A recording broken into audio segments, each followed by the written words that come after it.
नमस्कार दोस्तों आज है 18 अक्टूबर 2022 और एक के 15 स्ट्रेटेजी का आज हम देखते हैं हमारी पोजीशन इसमें बनी या नहीं बनी। दोस्तों आप देख रहे हैं पिवट पॉइंट यहाँ नीचे में था और काफ़ी बड़ा पिवट पॉइंट था। दूसरा ये जो लाइंस थी दोनों जो अपनी 21 EM में हाई है और आपका जो वी वैप है, दोनों में काफ़ी दूरी थी इनमें और हमारी कंडीशंस यहाँ पे मीट नहीं कर रही थी बाई की। हालांकि एक बार यहाँ पे ऐसी सिचुएशन बनी थी लास्ट में कि हम यहाँ पे एंट्री ले सकते थे, लेकिन देखिए लास्ट में वैसे तो मैंने आपको मना किया है। फिलहाल आप अभी नए नए हैं, मान लो इसको ठीक से आपने अभी देखा नहीं है स्ट्रेटेजी को, तो इसलिए मैंने मना किया था कि आप लास्ट में एंट्री नहीं लेना है। और दूसरा आप इसमें एक चीज़ और देखेंगे क्योंकि इसमें 2-3 इंडिकेटर आपको लगाने ही होंगे और उससे आपको कंफर्मेशन मिलेगी यदि ऐसा है तो। देखिए यहाँ पे दोनों ये तो ठीक है, दोनों पास में आ गई हैं और नीचे में कैंडल ने क्लोज भी कर दिया 15 मिनट की कैंडल ने। तो आप कहोगे सर यहाँ एंट्री बनती थी, तो ये एंट्री यहाँ तब बनती जब देखो यहाँ पे पिवट पॉइंट जब नज़दीक में आ गया तो वो सपोर्ट का काम करेगा।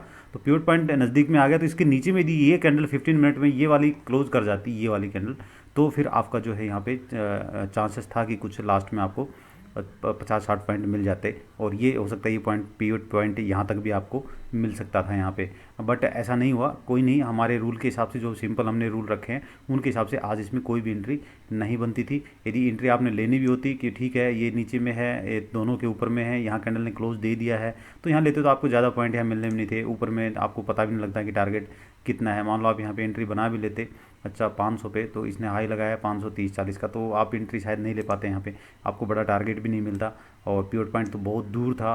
और यदि आप कोई लेता भी इसमें एंट्री तो कोस्ट टू कोस्ट आप यहाँ पे निकल गए होते। यहाँ कुछ आने जाने वाला आज था नहीं, तो आज का जो है नो ट्रेड मैंने यहाँ जीरो ऑलरेडी कर दिया है। दूसरा दोस्तों अपना एक और स्ट्रेटेजी था जो कि मैंने इन्वेस्टमेंट के लिए दिया था रिलायंस का, जिसमें मैंने खुद भी पैसे लगाए थे और आज मैंने उसको बुक किया है। हालांकि अभी अपनी एंट्री 2640 के ऊपर में अपनी एंट्री इसमें बनी हुई है। तो 1 घंटे का चार्ट हम यहाँ पे लगाते हैं, आप लोगों ने शायद ध्यान दिया होगा, आपको याद भी होगा कि जब भी इसके ऊपर में कैंडल क्लोज करती है हम इसको बाई करते हैं।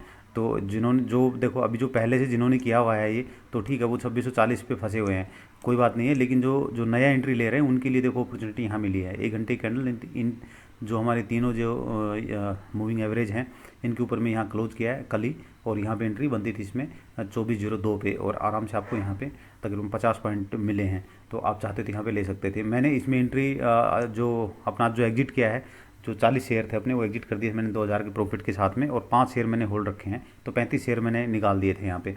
और यहाँ पे आप देख रहे हैं कि एक ये जो है कैंडल बाहर में बनी है, तो मैं लास्ट तक भी इसका वेट करता रहा कि कहीं इसके नीचे तो क्लोज नहीं कर जाएगी।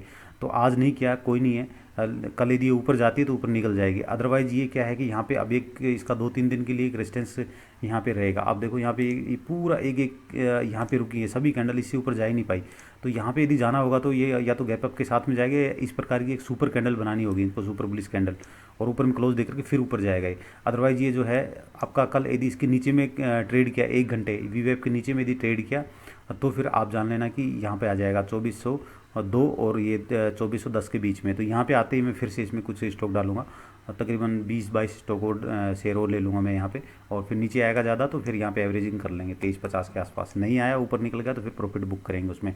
वैसे हम यहाँ जूम कर रहे हैं कि हमारी एंट्री 2640 के ऊपर बनी हुई है, तो ये पोजीशन है। दूसरा मेरे पास अभी मैंने कल बता दिया था कि मेरे पास होल्डिंग में कुछ भी नहीं है, मैंने सारी पोजीशन एग्जिट कर दी है, और मैंने बताया था आप लोग को कि भाई जिसने होल्ड करी है वो आज एग्जिट कर लेना, सबको प्रॉफिट मिला होगा यदि आप लोगों ने ट्रेड किया होगा। तो मुझे नहीं पता, किसी ने मुझे बताया भी नहीं कि आप उसमें ट्रेड कर रहे हो।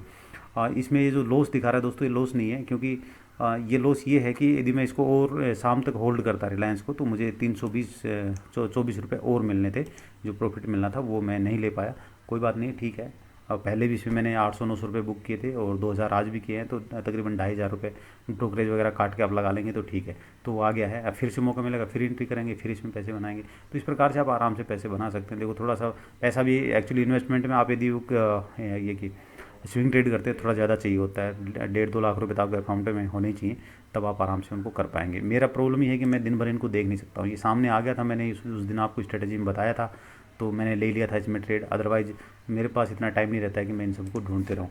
दूसरा मैं SBI का बता देता हूँ आपको कि SBI में भी ये सिचुएशन बनी होगी कि जहाँ आपका एंट्री बन रहा था सेम था। ये देखिए इसके ऊपर मैं यहाँ क्लोज दे दिया था या यहाँ पे क्लोज दे दिया था, तो यहाँ पे आपकी एंट्री बनी हुई थी 532 पे, और आज आपको 30 पॉइंट यहाँ पे मिल गए हैं। तो यही है, आप देख लेना दोस्तों, ट्रेड करना आप कर सकते हो, जो देख करके स्विंग ट्रेड का जो मैं बताता हूँ। बाकी आप लोग की मर्जी है। थैंक यू, आज के लिए इतना ही।